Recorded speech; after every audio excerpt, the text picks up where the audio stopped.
Morning everyone, শুভ সকাল। আমার সকল বন্ধুদেরকে জানাই আজ অনেক দিন পর আবার একটা নতুন ভিডিও নিয়ে তোমাদের সাথে চলে এলাম। আমার ছাদের কিছু ফুল হয়েছে, সেগুলো তোমাদেরকে দেখাবো, ঠিক আছে?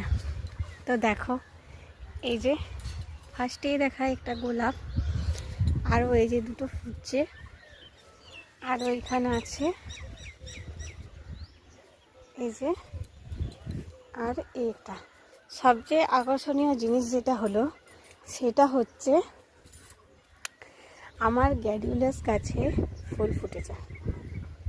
ফেসবুকে আমি একটা দাদা ভাইয়ের ভিডিও খুব ফলো করি, সে হচ্ছে গাছ সম্বন্ধে ভিডিও করে। সেই ভিডিও দেখে গ্ল্যাডিওলাস গাছ কিভাবে লাগাবো, কিভাবে তার পরিচর্যা করব, কিভাবে গাছে ফুল ফোটাবো, সমস্ত কিছু ভিডিও দেখে আজকে আমার গ্ল্যাডিওলাস গাছে দেখো ফুল ফুটেছে। আর এখানে কড়ি এসেছে, এই প্রত্যেকটা গাছে কড়ি আসছে। যেহেতু টবগুলো ছোট ছোট জায়গায় লাগিয়েছিলাম, পরের বছর বড় জায়গায় লাগাবো, তাই বড় বড় ফুল হবে। এবছর প্রথম তাও যে ফুল ফোটাতে পেরেছি, এটাই আমার কাছে অনেক। আর সব জায়গাতে হচ্ছে এখানে এলে আমার মনটা এত ভালো হয়ে যায়, মানে কি বলবো। দেখতে পাচ্ছ, ওই দাদার ভিডিও দেখে আমি প্রত্যেকটা গাছে কি কি খাবার দিতে হবে, কিভাবে তার পরিচর্যা করতে হবে, সব কিছু দেখি।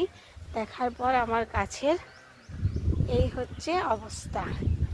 আর সবচাইতে আমার এই ডালিয়া ফুলগুলো, এগুলো তো পুরো ছাদটা একদম মাটি রেখে দিয়েছে, এত সুন্দর হয়েছে।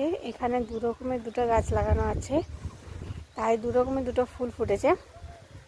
আর এই যে গেঁদা সুন্দরী, তো সারা বছর প্রচুর প্রচুর পরিমাণে ফুল দিয়েছে, এটাও তাই। নতুন করে চারা বসিয়েছিলাম, আবার সেই গাছেও দেখো কত কত ফুল এসছে। এই যে দেখতে পাচ্ছ, এই হলো আমার ছাদ বাগান। এখানে এলে আমার মনটা খুব ভালো হয়ে যায়। আর বেশিরভাগ সময় আমি এখানেই এসে বসে থাকি, কারণ এদের সাথে কথা বলেই আমার ভালো লাগে, আর এদের গায়ে হাত দিতেও আমার খুব খুব ভালো লাগে। তো আমার ভিডিওটা এখানেই শেষ।